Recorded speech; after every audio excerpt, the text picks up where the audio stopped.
I want to see the Lions get back on track. Really, the last two, I would say the same thing for the Lions, for the Ravens. There were a couple games where there's just certain amount of plays that didn't go the right way on why they missed the postseason. A lot of people think that window that the Lions had is gone. I disagree. There is something that I have seen since the new addition of Dan Campbell where it's like, can't get that thing out of the Bears, can't get it out of the Packers, and can't get it out of the Vikings. Where, to me, like, if we're gonna look at it as a graph that's like grazing, there's parts of me where I think the Vikings hit their ceiling. You know what I mean? Like, w- verdict's still out on McCarthy on if he's the dude or not. We don't know about Kyler Murray yet. Kyler Murray could have a season like how Sam Darnold did, where, okay, Vikings go and win 14 games, 13 games. He gets a contract, he goes and plays somewhere else, like, the Falcons or the Jets or the Saints, where they're like, hey, we'll take his contract. He goes and plays in Carolina or something like that. Doing the Sam Darnold thing. But then, like, with the Lions, the amount of consistency that has been there of like going up, it's been very prevalent. Like you've seen the Bears go up and then down, and then now they're back on the rise again. Versus like the Packers stagnant. So Lions, I do think that they can bounce back. I think out of the division they have the best quarterback, arguably, and so let's just get into it, shall we? I'm gonna have them lose this one against the Bills, but the reason why is just because it's the opener for the Bills and it's their first game. Now, there is a scenario as well where I think Jared Goff could pull an Eli Manning, because the Giants beat the Cowboys when the Cowboys opened up their new stadium. He signed the wall and everything. There's parts of me that think that Jared Goff could do the same thing, or this is a lovely facility, billions of dollars into this new stadium, let's go beat you 40 something to 30. You know what I mean? And so then, boom, Lions improved to 2-0 to start the season because you look at the remainder of the games. Dude, Lions very well. Tell me that the Lions are losing to the Cardinals. I know it's quick, and I know it's one of those things where it's like, whoa, whoa, whoa, slow down, slow down. Who here can beat them with how good the Lions are, even with how bad the Lions were last season and going off of last season's Lions? Who there can beat them? The Saints? The Jets? No. Panthers? Maybe, because the Panthers is a road game. But like the Cardinals, the Jets, the Dolphins, the Saints, they might be competing for the one seed over. No, not the one seed, the number one draft pick when it's all said and done. But after this bye week, at home against the Packers, I could see them winning this. At home against the Vikings, I could see them winning this. Now, against the Dolphins, also, yeah. Now, here's the thing though, because we are where we are, and we're seeing, look at this. This seems weird. I have 6 wins in a row. This does not make any sense. Slow down. Look, these foreign games, international waters, same with holiday games. It's up for grabs. And there's parts of me where Patriots might be coming off of like a 3-game losing streak. And here come the Lions with a 6-game losing streak where we need to have something here. Our season hangs in the balance for the Patriots. It's week 10. We're sitting at 4-6. We need to win a game. This would be the one where there's no real home team, home advantage. Give it to the Patriots. Plus, it wouldn't matter anyways because there's parts of me the next week where I think they probably do lose to the Bucks. Now at home, Thanksgiving against the Bears. There is that meme, if you've seen Family Guy. Hey, shouldn't you guys be losing on Thanksgiving? Anyways. But yeah, against the Bears, this is a quick 3 losses in a row. Yeah. Yeah, I could see them beating the Packers and then yeah, this makes sense. Now, hold on. At home against the what? Well, actually, hold on. I might need to take my. Nope. Nope. Let's just leave it. 7-4. Let's leave it. Let's leave it. Even with how weird and perfect this is, kind of where it's like you get 3 wins, you get 3 wins, and then three. Let's just leave it.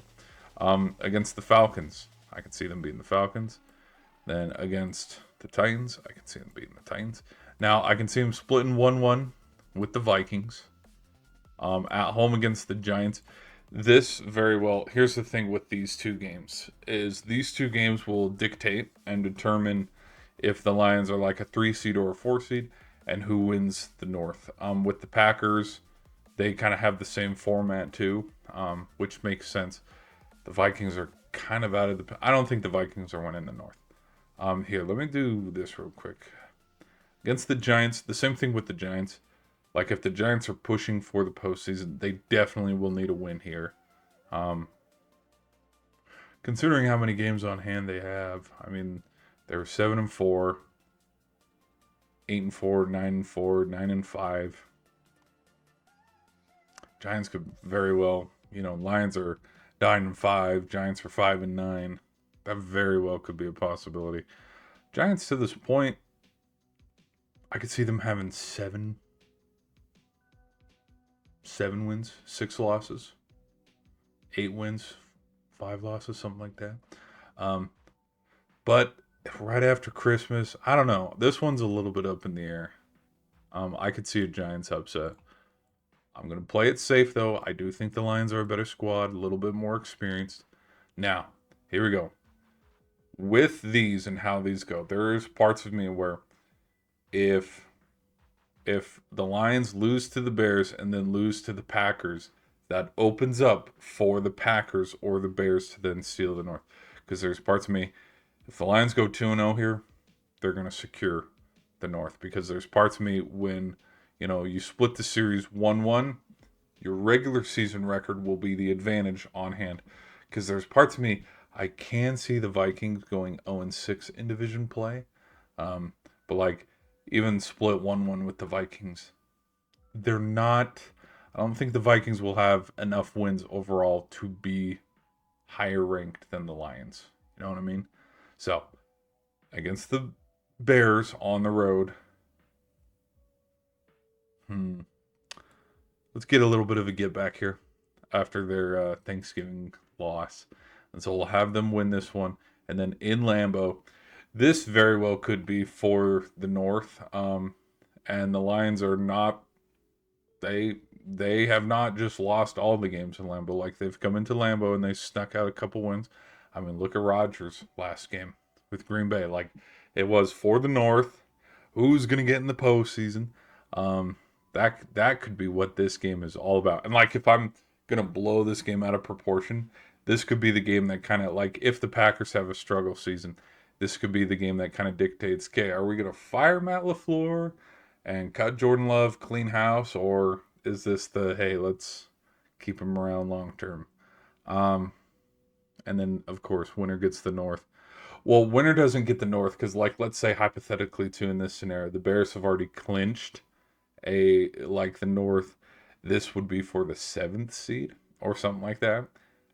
Giving the Lions to come in and play a little bit of upset. I can see that. I just think the Lions.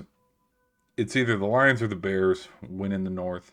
But like, there's parts of me if they can take care of business and win, boom, boom, boom, boom. This one as well, and win the games outside of the division, because this stretch of games right here, these three and then these three, so week 10 through 12, and then 16 through 18, this is what's going to. Well, you can even throw it back to 15 as well. These and these. This is what's going to make or break the Lions season, because that's kind of how it was last year as well, where you look at other teams like the Buccaneers, the Lions, the Ravens, where there were a handful of games around the end of October, middle of November, where, oh my gosh, they lost 3 in a row and now they're out of the playoffs race and they're chasing.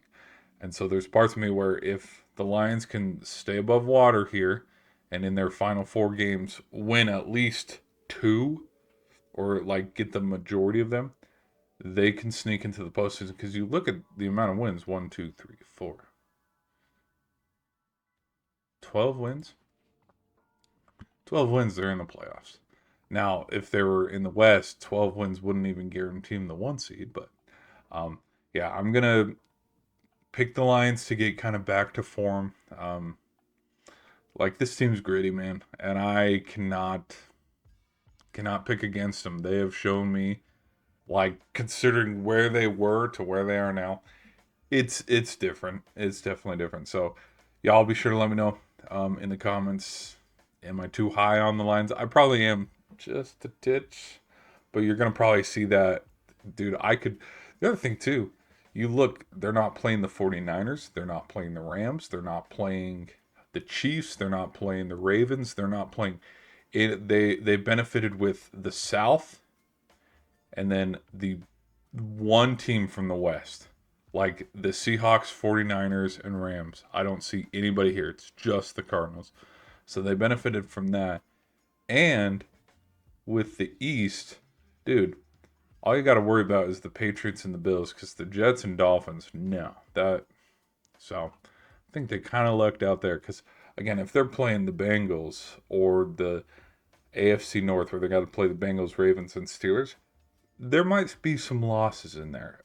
If they play any other team in the West, 49ers, Rams, Seahawks, there could be a loss or two in there. So I think they benefited for out of conference games. But guys, be sure to let me know your thoughts in the comments, and I'll see you in the next one.